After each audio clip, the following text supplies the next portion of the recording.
Seguro que lo has visto.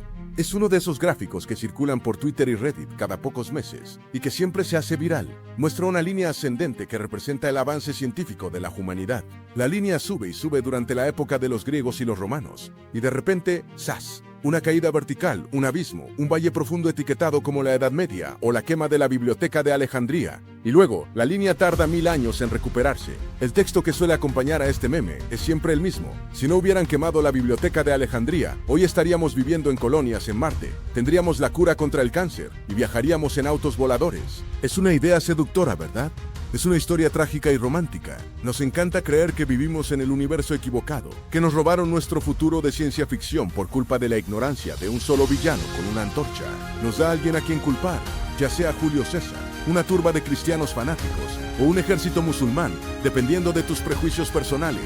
Nos han vendido la idea de que el mayor disco duro de la antigüedad, el servidor central del conocimiento humano, fue formateado en una sola noche de fuego y furia. Pero ¿y si te dijera que esa historia es dramáticamente falsa?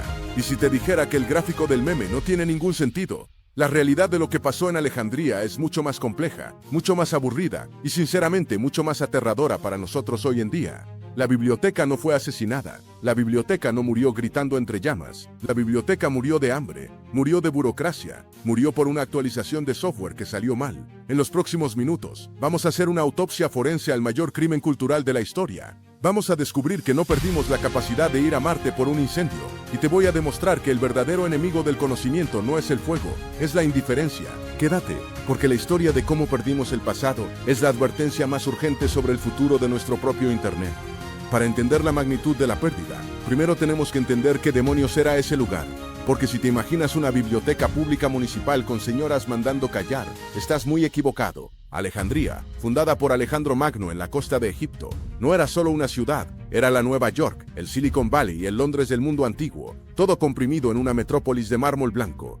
Y la gran biblioteca no era un edificio aislado, era parte de algo mucho más grande llamado el Mauseon, el Templo de las Musas. El Mauseon era, en términos modernos, un instituto de investigación de élite financiado por el Estado.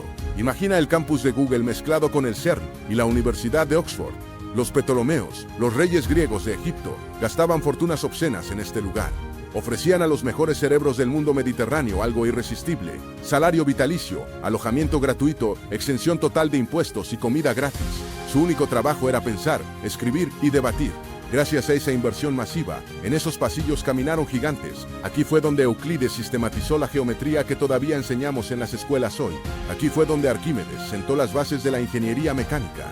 Aquí fue donde un tipo llamado Eratóstenes, usando solo un palo y matemáticas, calculó la circunferencia de la Tierra con un error de apenas unos kilómetros hace 2200 años. Y aquí fue donde Herófilo realizó las primeras disecciones humanas, entendiendo que el cerebro, y no el corazón, era la sede de la inteligencia. Pero lo más fascinante no eran los científicos, sino la logística de los datos. ¿Cómo llenas una biblioteca cuando no existe Amazon ni la imprenta? Con piratería estatal agresiva.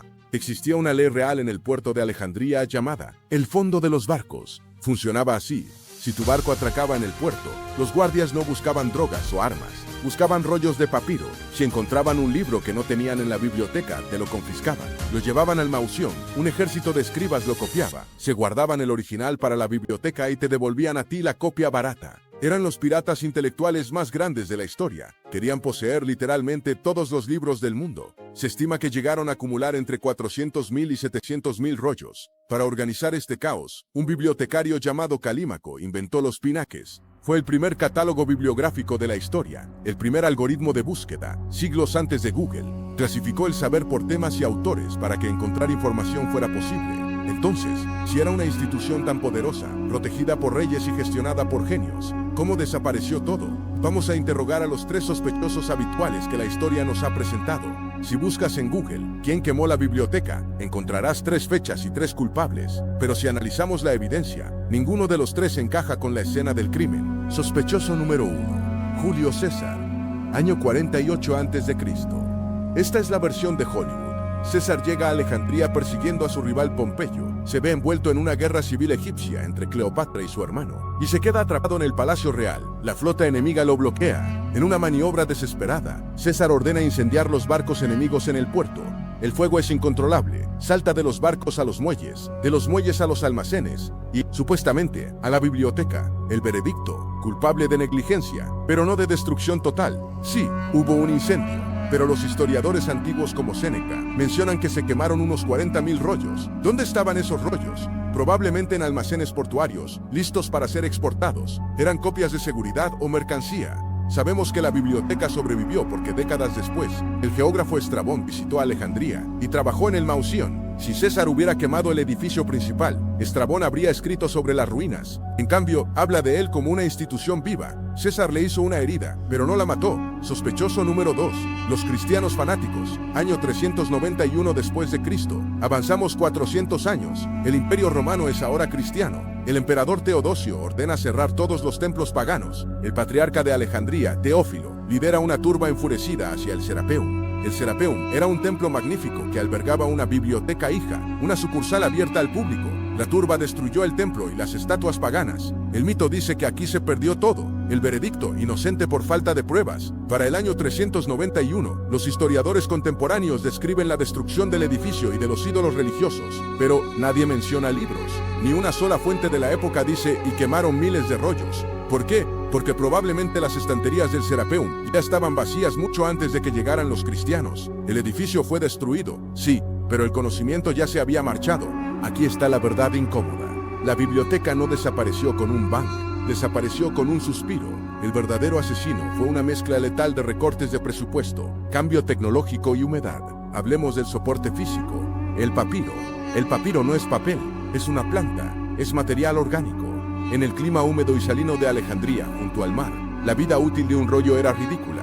Con suerte duraba 100 o 150 años antes de pudrirse, deshacerse o ser devorado por gusanos. Para mantener una biblioteca de 500.000 rollos, no basta con ponerlos en una estantería y cerrar la puerta.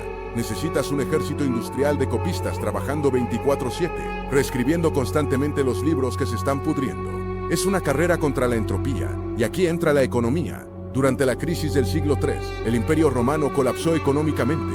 Hubo 50 años de guerra civil constante, inflación disparada y plagas. Cuando un emperador tiene que elegir entre pagar a las legiones para que no lo asesinen o pagar a unos bibliotecarios en Egipto para que copien tratados de geometría antigua, la elección es obvia. Los fondos del Mausión se cortaron. Sin dinero no hay copistas. Sin copistas el papiro se pudre. Y cuando el papiro se pudre, el conocimiento desaparece para siempre. Pero hubo un gran filtro final, el cambio de formato. Entre el siglo II y el IV, el mundo experimentó una revolución tecnológica equivalente a pasar del VHS al streaming. La transición del rollo al códice.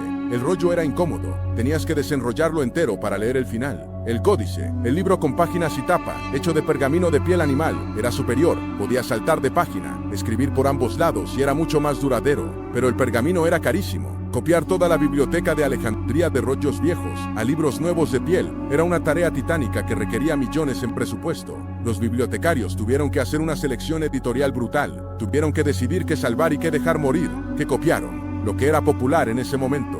Teología cristiana, las obras famosas de Homero, los diálogos básicos de Platón, que no copiaron, los tratados científicos complejos, las obras de ingenieros olvidados, la poesía experimental, la historia de civilizaciones que ya no importaban. Esos libros no se quemaron, simplemente se quedaron en los estantes viejos, en formato rollo, ignorados, hasta que la humedad los convirtió en polvo. La inmensa mayoría de la ciencia antigua se perdió por falta de interés y presupuesto, no por odio. Entonces, ¿cuál es la lección real de Alejandría? La lección no es sobre fuego, es sobre mantenimiento. La lección es que el conocimiento no es eterno por defecto. El conocimiento requiere energía, dinero y voluntad política para mantenerse vivo. Y esto nos lleva a hoy.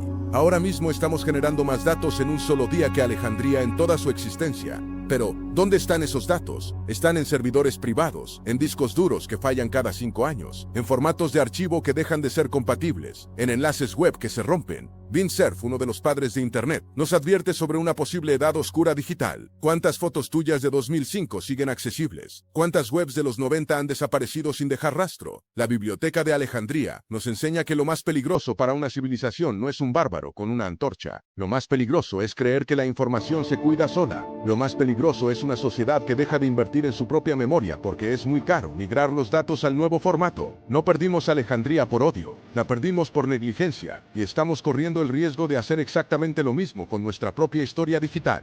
Si este video te ha hecho ver la historia de otra forma, y si te preocupa que tus memes favoritos no sobrevivan para el año 3000, dale a ese botón de me gusta, ayuda al algoritmo a preservar este video un poco más. Y hablando de mitos sobre tiempos oscuros, en el próximo video vamos a meternos en el periodo más calumniado de la historia, la Edad Media. ¿Fue realmente una época de suciedad, ignorancia y tierra plana? ¿O nos han mentido también sobre eso? Suscríbete y activa la campana para descubrirlo. Déjame en los comentarios, si pudieras viajar en el tiempo y salvar un solo libro perdido de la antigüedad, un libro que sabemos que existió pero que nadie ha leído en 2000 años, ¿cuál elegirías? ¿Las obras perdidas de Aristóteles? ¿La historia de Roma de Claudio? Te leo abajo.